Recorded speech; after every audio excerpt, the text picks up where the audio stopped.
months ago, she went to work at the Ladies of Hope Ministries, which she was able to utilize her Bachelor in Arts degree in sociology and minor in psychology that was earned in prison, and to give back to women. Being a part of this movement, Equasia has become more involved in social change for women and young girls to help improve their human conditions from traumatic experiences. She's the founder and executive director of Pure Legacy, a residential space for young adults that have been directly impacted and are parents that is incarcerated. She's part of the Beyond Rosie's campaign and Her Stories documentary. She's also part of the Girls Project, a nonprofit organization that mentors young women to be better. She's also alumnus of Women Influencing Systems in History through Community College Fellowship to train women to be activists and organizers in the community and nationally. So she has a lot of knowledge and a lot of things to share with us. So with that, I welcome her up here. Thank you. Yes, definitely. Well, my bio is not very descriptive of my experiences in the criminal justice perspective. Whew, okay, how do I begin? I was 19 years old when I got incarcerated for a robbery in the first. I was sentenced to 18 years for robbery. Out of 18 years, you do 15 because, you have good behavior in the state of New York. I had my child incarcerated. I had my child at the age of 20. So that means that I had her during my stay on Rikers Island, my first 16 months there. After I had her, I wasn't able to have her in the nursery because I got denied because of the nature of my crime. So I was denied the nursery. I wasn't able to bond with my child. Right now, my daughter's 15 years old. She'll be 16 in August. Oh, bless her. Right. So that means that I basically raised my daughter behind concrete walls. However, that Allah allowed that it would not just stop there. My daughter, as these young children used to get out very early, like 5 o'clock in the morning to come see me in Westchester County. We live in Brooklyn. We reside in Brooklyn, New York. My daughter would take the long rides with my mother all the way to Westchester, which was almost a 2-hour drive. So we had a lot of beautiful times, bittersweet. It wasn't always easy to parent her. I remember when she was 5 years old, she said she was tired of coming to jail. So we had a break, and my mother said, "I'm not going to force her to come up here. That's her decision." And I respected that decision. I didn't see my daughter for almost 6 months after she said that to me on a visit. So with that being said, that was very hurtful. Like this young boy, he feel like I don't have a parent here. My daughter's father is serving a life sentence in Victorville, California, in a federal penitentiary. The federal agents knocked down my mother's door when my daughter wasn't even 2. So basically, her memory of her father is very vague, but she's still a daddy's girl. They still keep in contact as far as phone calls and things of that nature. And he's away in California, and she's here in New York. So I try to always keep that line of communication. He knows what's going on with her at all times, as much as he's allowed to. So it's a struggle. It's hard to raise a child behind a wall, but it can be done. I remember one time I helped my daughter with a science project, and I was incarcerated. So it can be done, and I had to mail it out for her to get it. So like I said, it can be done, and it's not always easy. We have a life. An old timer once told me, you can't live your life in here and out there. You gotta choose. So I made a conscious decision as a mother and as a young mother and this is my first child, to make a conscious decision to how I was going to live my life in prison and still be able to be a mother. You know, a mother is nurturing, she's loving, she's all those good words, but not when you're in the belly of the beast. You know, you either kill or be killed because you're in this type of environment where you can't have none, you're not someone to the extent that you're not no longer a woman. It's like it's survival of the fittest and only the strong survive. And that was my mentality. So like at times, like the visits with my daughter, I wasn't very huggy and kissy because I didn't know how to turn that switch on and off, and it was very difficult at times. And then I started to do trailer visits with my daughter. And she would come alone and she would ask questions, and you know, she was like, y'all don't love me, like why did y'all leave me? And she was young asking me that. She was only 6 years old, and I answered her. You know, I feel like if a child is old enough to ask you a question, that means that they're ready and prepared for the answer. It's just how you present it to them. And I presented it to her with a level of her understanding. And to this day, even after my transition, me being home, I still find myself explaining what happened. And, you know, as a mother that's not raising her child, and, you know, the grandparents might be raising, you know, other family members, it's not easy on them neither. And, you know, and we have to always take into consideration. And society and it's mainly in the low income areas, neighborhoods and communities where the children are overlooked and they are criminalized because it's generational. And with that being said, you know, it's a lot that you have to endure as a mother because you are a mother first, you are a woman first. So with that being said, you know, you always have to take into consideration who you are, and also in the process, you're still working on you as an individual before you are a mother, because you have to have something to present to them to be that positive role model. So that's basically what my time being incarcerated and being a mother is. Questions? Yeah. Do you feel that, how do you feel this has affected your daughter in terms of just the criminal system? Like, do you think it has changed her perception because her mom was incarcerated, like for better or worse in any way? Or do you feel like, did it get her more on a straight path because of it? Or because, you know, can have different reactions. Or some of them was like, well, my mom did what she wanted to do, so I'm do what I want to do. I'm just wondering, like, what kind of effect did it have on her? If you well, my daughter, the first thing she said, she's like, I'm not going to jail. That's good. That's the effect I want. You know, and she's 15, high, light skin, pretty eyes. She's somewhat of a town boy, so she's kind of rough. You know, so the first thing she's like, I'm not going to jail. Nah. You know, and I had, because she was fighting a lot, you know, because she was angry. She had misplaced anger. So when I came home, like, we had to have a conversation about that, because that's dangerous. When she was showing me something that they take when she threw a girl through a glass. Oh. That's not cute, because you could have went to jail for that. For an act of violence. I went to prison for an act of violence, and I'm a woman. They don't care about your gender, your color. They don't care about nothing about that. Your age, they don't care nothing about that. So with that being said, like, she's very conscious about her actions and her decisions that she makes, and I'm happy that she do that. I still allow her to be a teenager, because she is, but she's mindful, and that's what I'm grateful for. That's what I prayed for.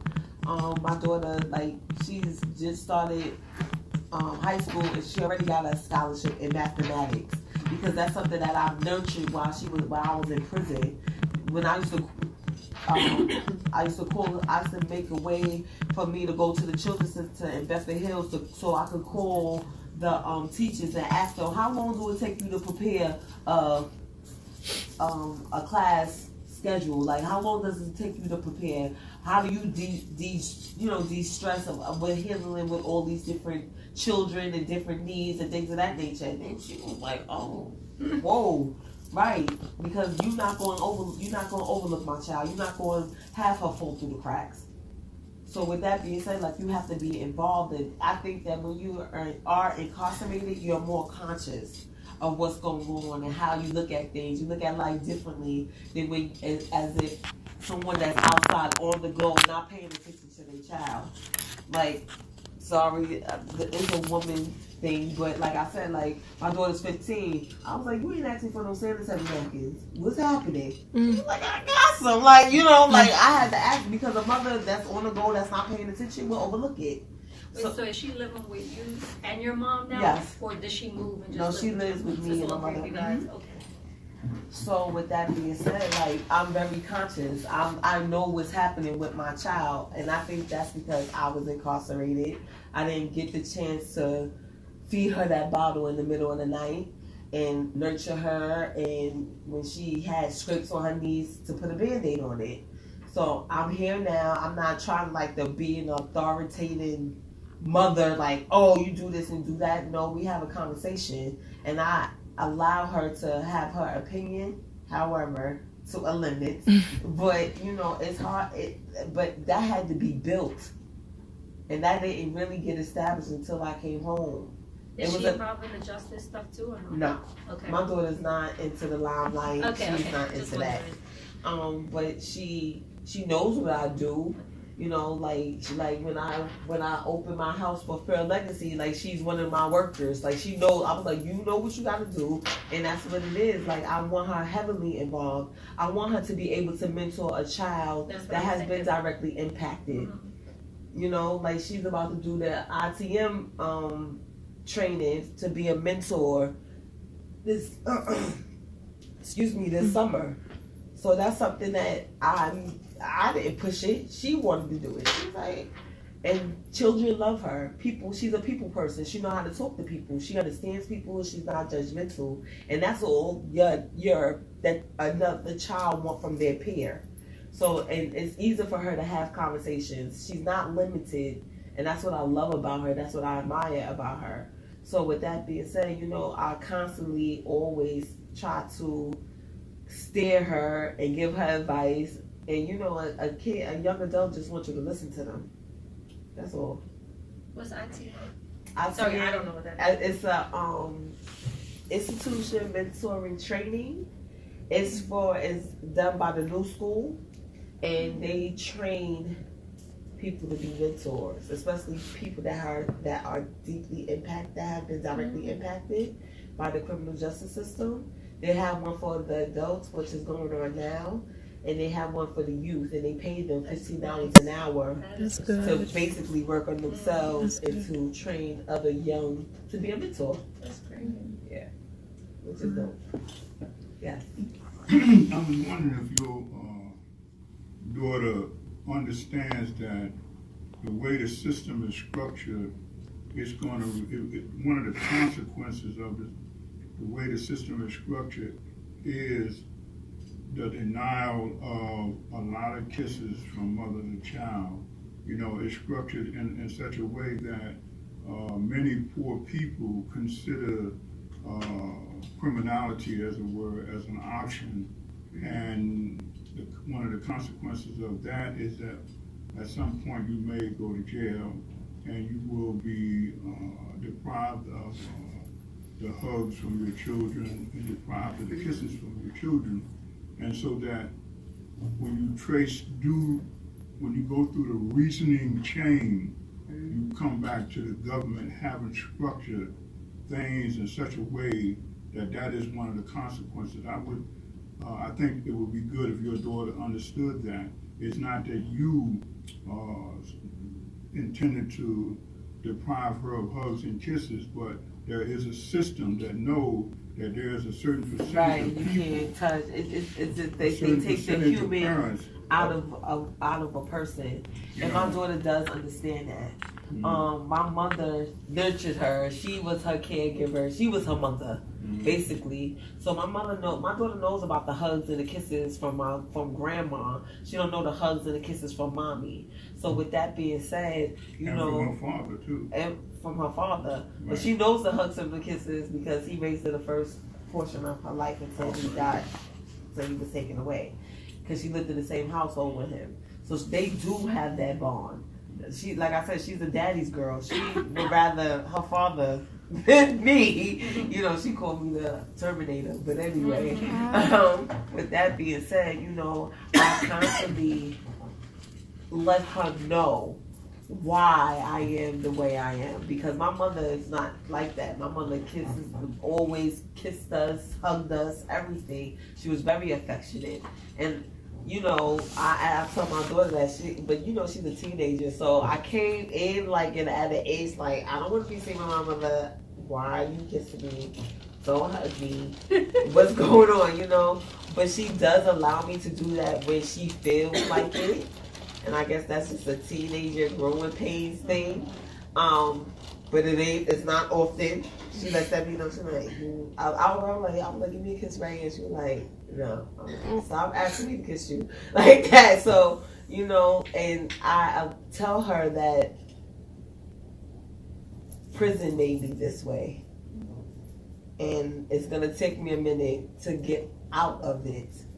Even for when I have intimate relationships, I let my significant other know that's one of my problems. He was like, who's the man and who's the woman in this relationship? You know, and because prison takes the humanness out of you. And so if a prison taking the humanness out of a woman that's a mother, that's like, that's shocking.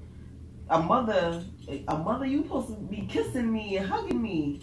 When you in prison, you don't do that. And I didn't do that. And I can count how many times I hugged and kissed my daughter as her coming back and forth to see me. And she came to see me. I was blessed frequently. So, you're right. Like, she knows that. When you went in? When I was 19. So you were young. Right.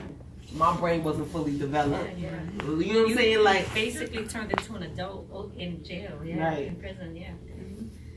yeah. Have you studied the prison systems in Mexico and in Europe and contrast that with the prison system in the United States, because they do a lot to accommodate parents and children getting together.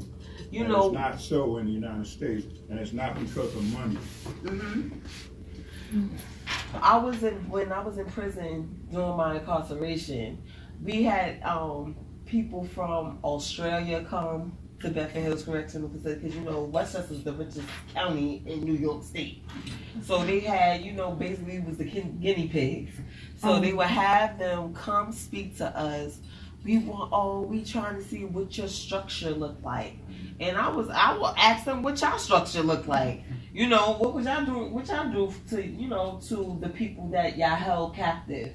So they was like, oh, not this. Like what they was doing to us was like so inhumane. That's right. It was. So I was like, so what y'all? We had like me and my fellow people. We were revolutionary in prison. So we was like, well, what y'all do?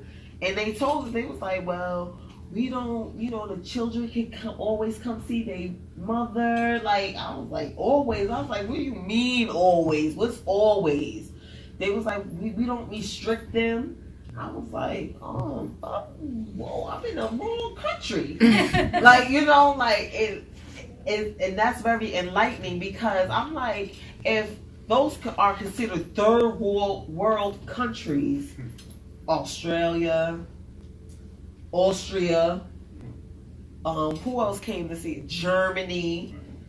I'm like, Mexico never came though, but like a lot of European countries came. And I was like, what? So that's what really opened my eyes to and opened my perspective of what's going on with the criminal justice system in the United States. I'm like, when Malcolm X said this is a human rights issue, it's a human rights issue. And it's only being done to black and brown people. It's not being done to white people. It's not, because they have that white privilege, you know. So, and then I'm like, but what's going on with this society? How y'all really think that we are criminals? We think that the brain is bigger than this one, and it's just a lot of things, you know, over time and with history. So I think that it was just it just opened my eyes to a different perspective when them people will come from different countries and tell us about those things. So yes, I have experienced that.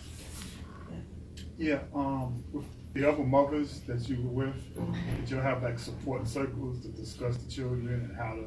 We have, best? you know, when you jailing, you jailing.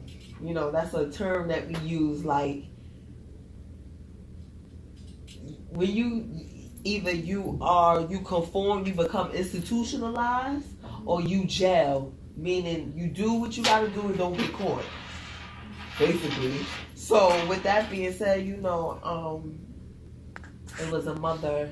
Her child would come up frequently with our children all together because they all came on the Brooklyn bus, and her daughter was pregnant. And she told her she was devastated. She was only 16, and I remember Keisha like, I don't know what to do and I don't know what to say. And she was sentenced 25 to life. Thank God. So with that being said, like, she's like, what am I gonna do? What do I tell my daughter? I'm not even there to nurture her and to, you know, like to give her a talk and find out what she wants to do and how we gonna do it together, you know? And we had to support her, because we be going to programs, she's crying. We feel our kids' pain. One time my daughter was being bullied. That killed me. Like, I had to really, like, can you meet me outside in the yard? I need to talk. I just got chills. I need to talk. Because I don't know, my mother old school way, whoop her ass. That's what my mother would say. But me as a parent and have a different perspective, I can't tell my kid to do that, because she'll get locked up. I can't tell my child to do that. So what do I tell my child? So we had to come together as sisters. It was a sisterhood more than anything. And that saying, that African proverb, it takes a village to raise a child, that's what we did. And we did it together. We still doing it. I got pictures of these kids coming to my coming home barbecue. Like, that's how much involved we are. But we were a family. And that's all we, like, you know, our old timer told me, she said, all we got is us. And that was true to form. And that's all we had was each other to parent, to know what to do. I'm not experiencing that. How do I get my child to talk? We was giving our children a sex talk on the visiting floor. That's only 8 hours to cram all that life stuff in. Or having just a day and a half on a trailer visit. Them sneaking condoms in, how do you put it on? What do we do? Like, all that stuff, like, we had to do it. Breaking up fights next door because my friend's daughter is angry because her mother's incarcerated.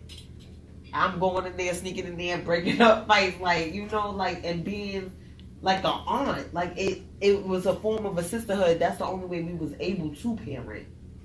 And we had to do it. It wasn't even a second thought. We had to raise our children behind the wall, and it was real. Hold on, sorry, another question. You got your degree in prison, then, Yes. right? Was there any other, like, positive thing that you were able to get, or any other supports? Yeah, I did we had parenting from a distance. Oh, they did? Okay. I was did. wondering, did they offer anything at all? But that's only in Bedford Hills. Okay. So Other facilities, they don't. didn't offer that. I see what you're saying here. And Albion, you can't get an education if you're only over 25. What? That's crazy. You want to work on a people plantation, basically. Slavery Because- still exists, I'll right. tell you. So they ain't care about you educating yourself. Educating yourself for what? You ain't nothing. You 3/5 human. That's the mentality of prison. You a slave. You state property. Did you notice if most of the children stayed with family, or was it like a foster care kind of situation? Majority they was with family, Okay. but when it was foster care, it was It's bad, right? it was bad. Yeah. It was ugly, I and the know. women was they was taking them through the ringer, like snatching somebody parental right. Now, mind you, they could be locked up for, hypothetically saying, like for me, for instance, I was in my 12th year, so I'm about to come home in 3 years. All of a sudden, I get a letter in the mail talking about, oh, your parental rights. My parental rights?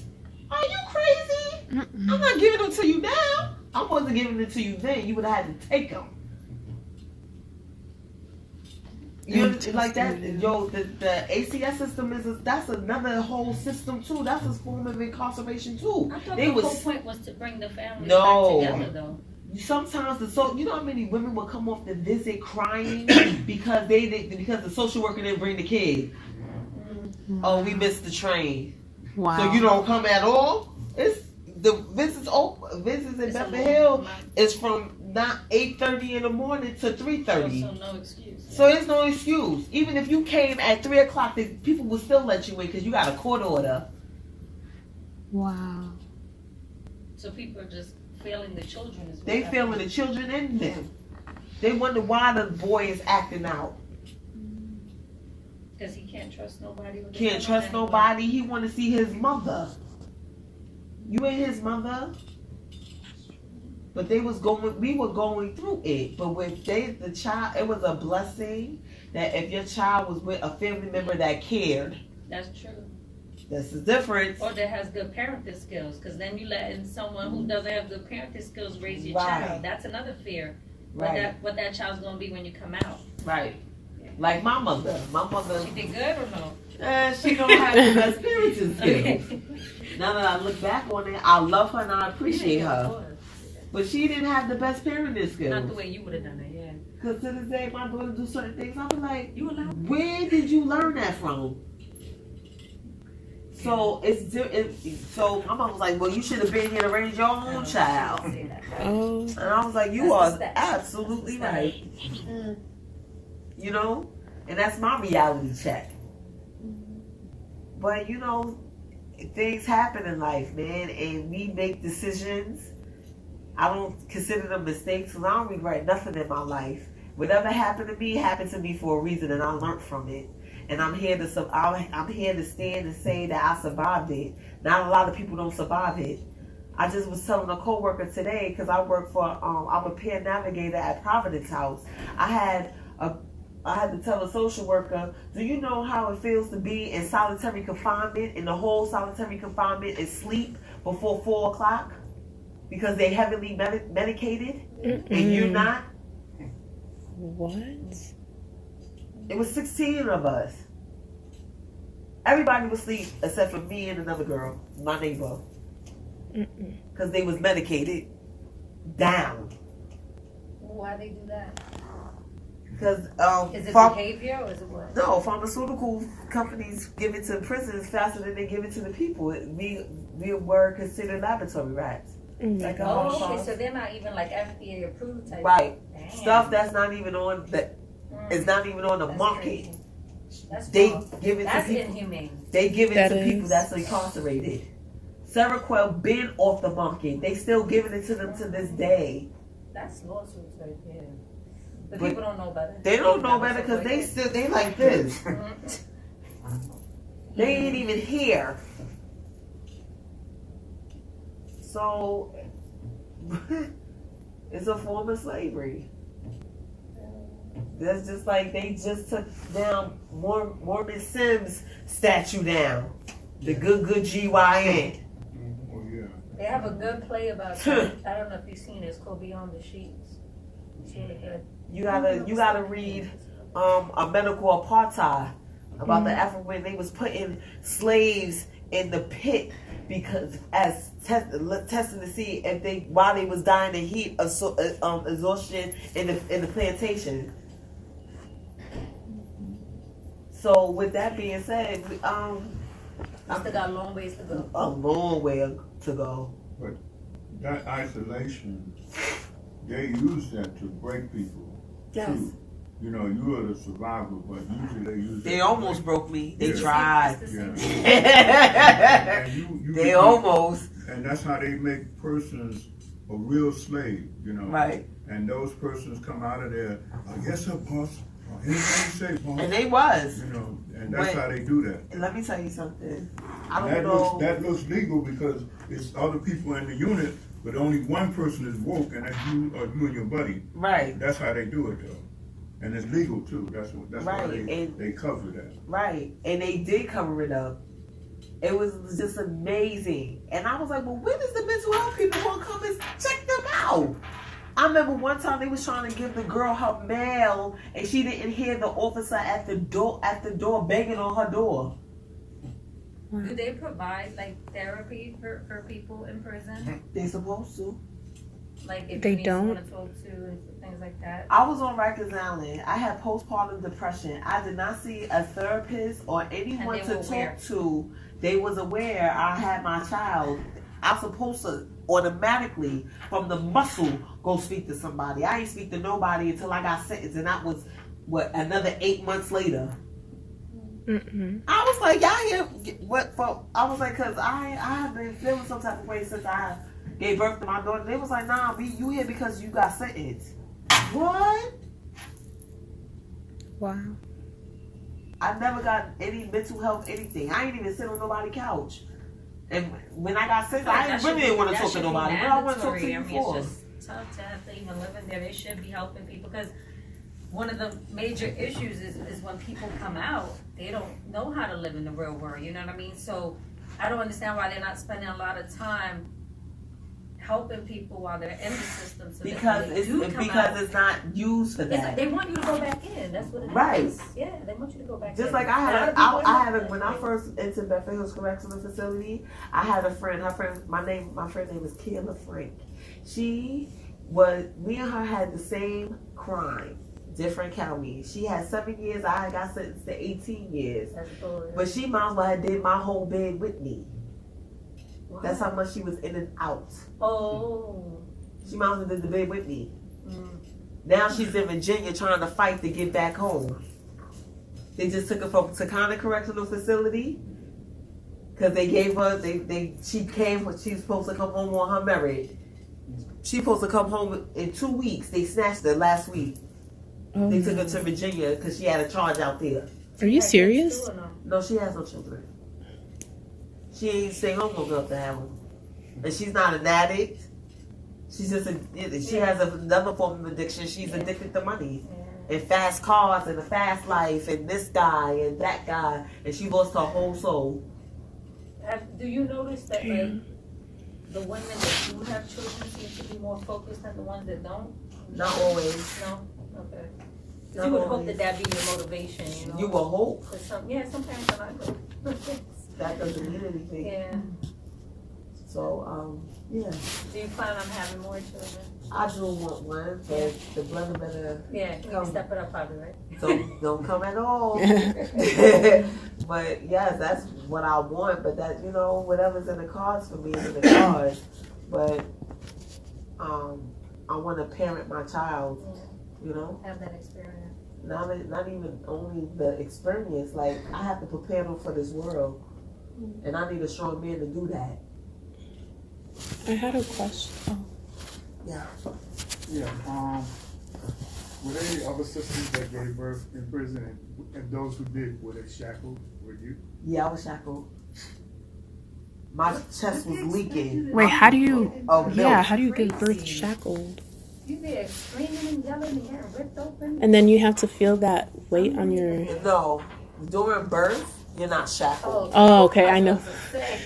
During birth, you're not shackled. But as soon as that baby is out, My Do they leg, let you like my leg hold it was on like that, or this. it's Yeah, like- I was holding okay. up, but just Thank my goodness. leg was to the bed. Wow.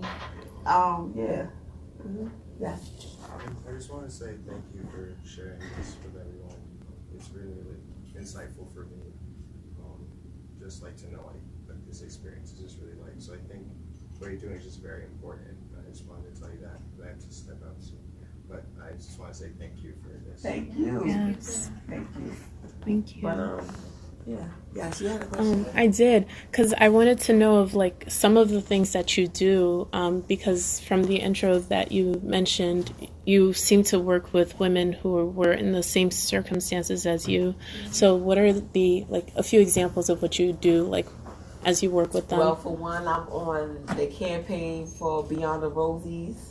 That is the close Rosie M. Singer down. I want it to be condemned. I want dynamite. I want the whole Rikers Island to be demolished because it just have a history of trauma and pain on that island. I'm also a part of the Girls Project, which is nothing but young women doing it, mentoring other young women that's been in traumatic experiences, dealing with the criminal justice system, dealing with ACS. That's work I'm doing now. I'm waiting for the federal government to give me myself on my 501c for Pure Legacy, so it can be launched. But it's going to be a residential space for young men and women, because I think that, you know, even though young men have more resources than young men that I studied in New York City, period. Like they send them, like when some of the places in Rikers Island closed down, they sent them to Horizon. I was there for a little while. They getting crazy. They crazy in Horizon. They smacking the social workers and all this other stuff. And I just think that they need, my residential space is gonna have men there too, but they need a touch of a woman. So with that being said, that's me. And then it's a residential space, and I'm going to help them with their negative self-image.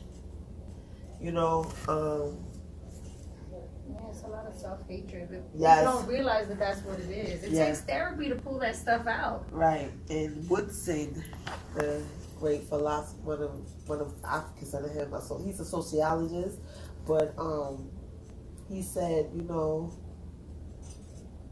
when you train somebody to go through the back door, that's what the door they're gonna go through. They will never come through the front, And even if it's wide open. even if it's wide open. So with that being said, you know, you have to, I want to give them a component not only to cope with their trauma in their communities, but also give them a healing. They need to heal. It took me, I gotta heal. I still deal with society, you know, and these are young kids. They should be worried about being a young kid, getting different experiences, being dope, and, you know, not a young girl.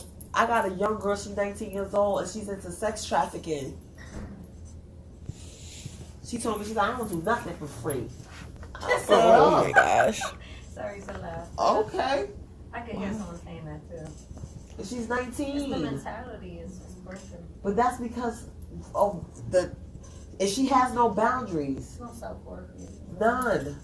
And that was me. It's just that I had to go to prison to develop that. Thank God I had young, strong sisters that was able to nurture me and support me during my process. Other than that, I would have been just like her, 36 years old, like I am now. Doing the same thing, twerking. She was twerking on the train. I had to tell her to stop. I was like, what is happening? Oh no. What's going on? You having a moment? Not on this train. Wow. Because she has no boundaries. She don't think anything's wrong with that.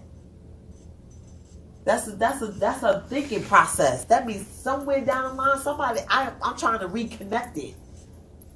I'm gradually peeling back and unscrewing the circuits and all that to bring her back. Like she walks around this residential space that I worked at naked. I was like, baby, that's not cool. You could be offending me. I don't want to see you. Mm-mm. So she was like, for real? Wow. And she was dead serious. I said, I'm so serious. You can offend another woman. Not all women are attracted to women. Or even just want to see that. Not only that, I don't want to see her snatch. Right, thank you. I just don't. But she has no boundaries. She don't even know what that is. Wow. So me as a peer navigator, I'm trying to teach her what boundaries are. Yeah, That's good. Yeah. But she's young, so she's like, boundaries? Like, what is that? And you said 19? She's only 19. Yeah, because the thing is, you know, a lot of them too, once they hit 18, you can't tell them nothing. So she's in that new, like, I'm an adult now. But she's facing 5 years if she don't complete that program. Wow. Right. So she will want to. Do you think that the men are, not the men, sorry, in terms of the children, or at least with the women, their kids that will come, do you think the boys get more affected with their mother being in prison than the girls do, or do you not notice any difference? You do? I do. The boys feel some type of way. Because just from watching that clip, I was just like, for some reason, I just felt like it might my hit friend, the boys a little bit more my harder. friend has a grown son. He's grown. Like the grown kid there who started like tearing up, I was like, woo, I know that's tough. He was grown. Like a teenager. And he said, I feel some type of way because my mother's not here so I could talk to her about this girl I'm dating. He wanted to talk to his mother. He needed a woman's perspective. And she wasn't there. Shit. And he's grown. He's 20-something years. He's about to be 30. He still wants his mother's opinion. And he's entitled to it. That's his mother. Because you know they always say mama's boys. That's why. Right. But what about a girl? Because she had boys and girls. She had 2 sons and 2 girls. Damn. They was affected too. My mother's not here to show me how to put on a tampon. Yeah. My grandmother got to show me that. She probably. I want my mother. Some days, her son didn't come see her for years. He was like, I'm not used to seeing my mother like that. Wow. I think it's harder too, right? Like if they actually had the experience, because you never had the experience with your daughter at home. But I think it's different when you had that experience and then the mother's pretty much getting taken away it's like from being your on the auction livelihood. block. Yeah. Wow. It's like being on the auction block.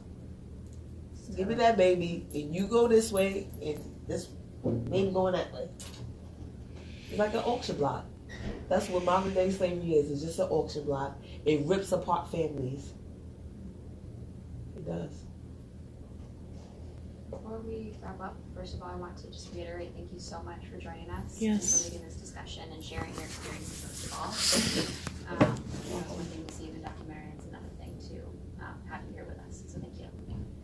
Also, I want to give you the opportunity to tell everyone here how, and we also have you on Facebook Live, of how different ways that we might be able to get involved or support the work that you're doing or the work that you see needs to be done. Go on Facebook and Twitter. Like we are always like the Close Beyond Rosie's campaign with WJCP, Women Justice Community Project. They're always welcoming new people to help with this movement, the Close Down Rikers Island. We go to rallies like crazy, like Never Be Caged. Co-founder is Shaniqua Charles and Mr. William Evans. Like they are doing this work, like so our children won't feel the repercussions of what they're doing to us as far as mass incarceration. You know, and I think that everyone, I don't care if you're purple, should be in this movement, but it starts with our communities, and we need to start having more conversations. We need to start teaching our children. It starts in the home. And you know, Will Singh, she wrote the ISIS papers. She said, you know, African American families is nothing but a survival unit. All we doing is surviving, make it hustle and bustle, make sure we live day to day. Like it's something it's a routine to us. We know we got to get up, get these kids ready, make sure they go to school. But what is happening between them going to school and now? And when you not there, who's cooking their meals? it's a lot involved. We are a survival unit. We have to start learning and retraining our thoughts and our thought process of how to be better us. You know, and it's not easy, and it takes a community. It takes someone to lean on somebody else and like, yo, I need help with these kids. Nobody's doing that anymore because I don't want you in my business. That is true. People are scared to ask for help. Right. We need help. I'll tell Miss Phyllis see my daughter outside. She was like, you better go upstairs. Your mother know you outside? That's how it should be. Right. Yeah. We need more of those. Mm-hmm. It's not enough those. But every day, somebody kid is being shot. Somebody kid is going to jail. They closing down the community center after school program all the time. It's not. Haven't seen none since I've been home, and I've been home a year and some change. Where the community Even the centers at? libraries have to fight for funding. Every year, I go and write my letter. You know how much of a valuable resource does a public library Honestly, is? Right. I donate like monthly. Yeah, it's such a. I mean, like I grew up in that library. Imagine if they took away or A minimized library. hours. A lot of kids stay out of trouble because they go to the That's where library. they They ain't all got are. nowhere else to Yep. Yeah. go. Yeah. Yep, they're all in there. They all in the library. Can't But how you gonna close a library? Yeah, like they try to Honestly. take weekend hours away or evening hours away. Like all those hours count. Everybody needs those hours. But you know, but this is a conversation. It starts within our community. It's not on the mass scale. It's on a micro scale. We have to it starts from the home, at the home. It starts from the neighbor's house. It starts from there, and nobody's paying attention. They just surviving, and they need to stop because our kids are going to be locked behind. Yo, 1 out of 3 African American children or children of color has some dealing with incarceration. 1 out of 3. What? 1, 2, 3. 1, 2, 3. 1, 2, 3. That's a lot. That's crazy. But nobody's woke until something happens. And the sad thing is people don't realize their own worth and power. A lot of people have this mentality like ain't nothing gonna change and all this stuff and like But if you my keep voice has having no that, voice. right? Exactly. If you But keep it takes having a that community. If mentality, everyone thought that way, we would get nowhere. right? And if everybody keep having that mentality, we just gonna stay where we at. Stuck. It's still be deteriorating. Yes. So we teach our children that they are intelligent. We tell them that they make good decisions. We tell them that they are courageous, and we train them to think of themselves as human beings, the most valuable entity on the earth. Because one of the things that contribute to our people thinking of themselves as worthless is a parent tell a child, "You broke my cup, and I ought to kill you." They don't know the importance of that. Yeah. You are telling your child that their life is like worth 30 cents. That's how much that cup costs. 30 cents. And you marked up my wall, you see? And how much that little spot costs where they put the crown on They it. could just take Where a they put the sponge. crayon on it. Yeah. That's like $1. So you telling your child, you marked on my wall, or they kill you for that. So you telling your child that his or her life is worth $1. Right. So people got to know the importance of what they are doing. So this is why we are clear about teaching children that you are a human being, the most valuable entity in the world. So Yes. those are some of the things we teach. You're an intelligent person, you make good decisions, you're a courageous person, and you're a human being. So those are the steps out of the situation that we're in. Right. And you know what's so crazy? That mentality comes from the slave being on the plantation. That's right. You know, the slave mother used to tell the master, "She's bad. You don't want to have sex with her." That's where we get that kid, because Suzanne would say, "Barbie's misbehaving."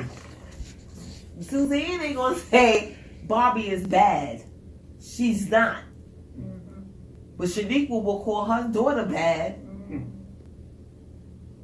That's the slave master. That's the slave mentality. But Willie Lynch said it will affect y'all 200 more years after it ends. Yeah. And the whole cycle of violence. That's something I just Right. try to And what fight does against, the violence cycle of mean? People forget, what does violence mean? and the impact. Yo, let me tell you something. You know, even to like now, you know, like my mother, I checked my mother. I still kind of scared of my mother though, but you know, I checked her though, cause she had a tendency even when I was coming up. Come here, heifer. Right. Yeah. Language is so important. It You don't is. realize And she the said that language. like she catches myself with. I had to check her a couple of times when she called my daughter that. I said she's not a cow. Yeah, you don't even, She's not an animal. you don't even joke about stuff like that. So she was like, whatever. But you know, right? Stop calling her that. She ain't no animal. Someone has to stop it. Right. It's become a cycle. I used to hate when my mother used to call me that. I used to be like this. Ugh. And Like- that leads into the you know, The the negative lack of self-image. self-worth. Yeah. You know, someone's always beating on you, calling you names, like you really don't feel like you important or have any power or have any value at all. So abuse and violence plays a big role in And just like the brother how they just turn out said, and what future they like see for themselves. you have to tell your child they courageous, they smart, they're important, they the future, they are kings and queens of this earth, and nobody's telling their kid that because they don't think that way of themselves. No. I'm like peace queen, my daughter, she be like, Why couldn't she call you that? you know what I'm saying? Yes. Positive. And then I see her. I was like, when her head is, I'm like, what with a purpose? You got a purpose. What's up? She's like, you right. Yes. I said, your crown is dropping. She's like, my crown. She's like, right. I'm like, right. Yes. Your crown is tilted. You know, when somebody gets you angry, don't let nobody tip that crown. And a lot of it too is people don't support each other. Everybody want to be better than everybody else instead of bringing each other up. That's another thing I always fight over with people. It's like I truly believe in that saying that like you shouldn't be putting no one down unless you're trying to help them up. Right. And people are so quick to say, "Oh, well, you ain't got this and you ain't doing that." But are you even trying to help? Because some people lack resources, lack the education, motivation. There's a lot of factors. And when you just put somebody down, they're not gonna even try. It's like if people just extend a hand at times and make that effort and say, okay, I may have been more successful, you make more money than you, whatever it is, but then reach out and help someone else get there. You know what I mean? Like, if But you everyone know, was nobody wants to do paying it that. forward, Nobody it has would time help. to do that. Yeah. It takes a person that's conscious to do that. Not everybody walking is conscious. And to me, it's common sense, but I realize it's not. Because for It's me, not. I'm thinking, if everyone's doing great, we're all doing great, great. yeah. Right. How can that be bad if everyone's doing And great? you know, we really have to start encouraging our babies. Those are our babies. When I wasn't even home 60 days, right? So it's like it's still kind of hot.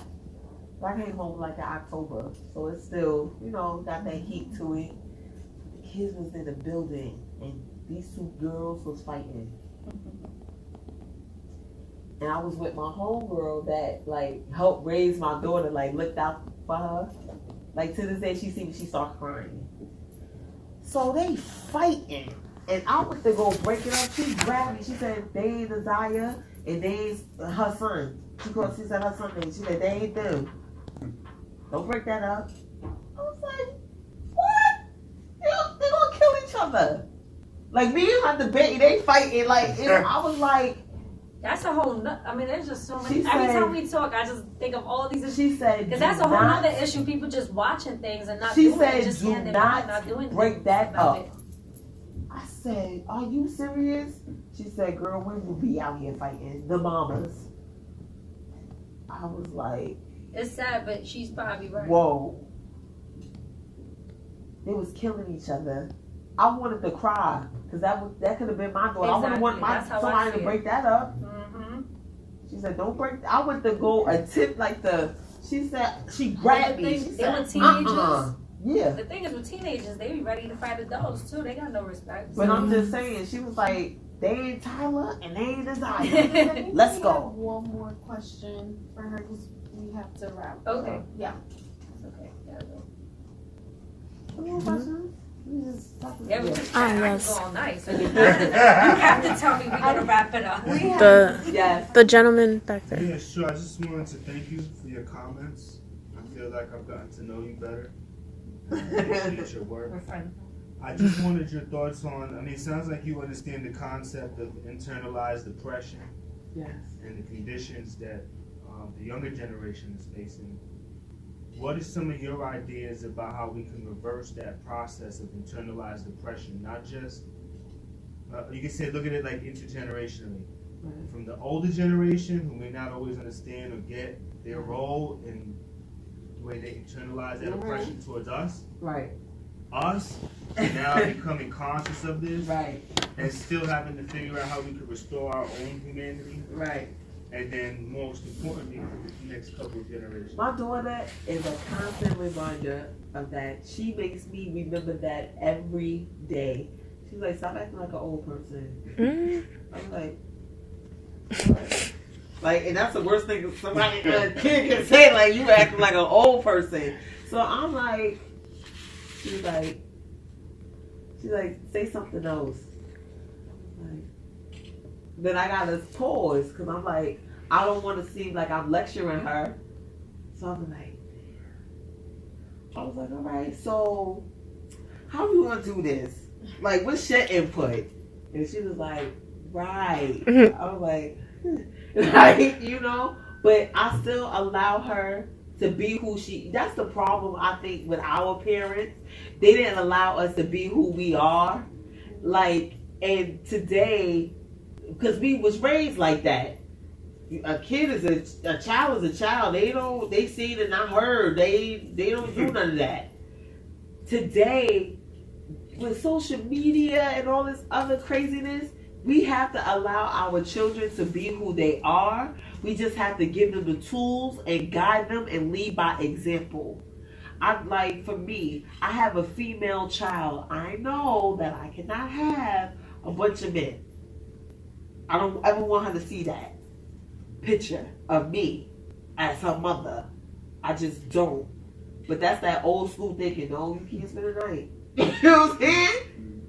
But I don't ever want her to feel like, to fill a void, she has to have a bunch of men. Or to fill a void, she has to be promiscuous. To fill a void, she has to dress a certain way. I don't ever want her to feel that way. I want her to be who she is. And if I feel like something ain't right, and I speak on it, and we have a conversation, because I want to know why you doing that. And she explains to me why she doing it. I'm like, okay. Does that make sense to you? Like, I throw it back on her. I want to know, does that make sense to you? And why it makes sense? And if you can't tell me why it makes sense to you, then you shouldn't be doing it. And 9 times out of 10, a kid cannot tell you why they're doing something. They just can't. They just doing it because my friend doing it. Yeah. They doing it just because they just going through the motions. They can never tell you why they are doing it. And I think that's where it comes from. Like, you got to put it back on them. Why are you doing it? This is something that you want to do, or is it something that you just doing just to go through the motions to see how it is? And my daughter one day said, she was like, I just want to see how it is. I was like, oh, you enjoying it? She was like, no. I said, oh. And she just they don't do it anymore. You know, but you got to catch them early. You got to have those conversations early. You don't have no conversations early, it's embedded, and I feel like there's no shifting them unless they want to be shifted. Because a kid can be like, I don't want to do that, and I don't care. And you got to respect that.